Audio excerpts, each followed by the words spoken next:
AI agent, AI workflows. What the hell is the difference between AI agents and AI workflows? Well, starting with the AI workflows, they can do all the predefined steps. So it's just like cooking a dish where you already know the steps and you execute them in a predefined order.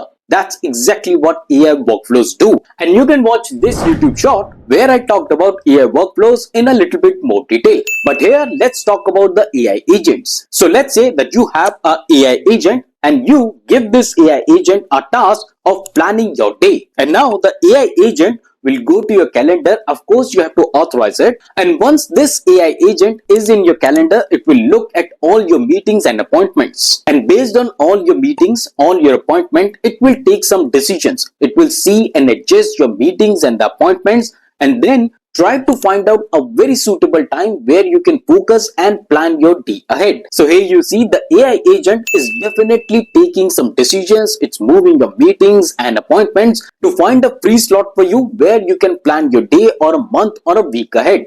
So that means it thinks before taking any action. So AI agents are just like a smart assistant and not a dummy robot. But here a very important concept is how the AI will get access to your tools. For example, Microsoft Outlook. That's exactly where the MCP comes. And that I will talk about in the next YouTube short.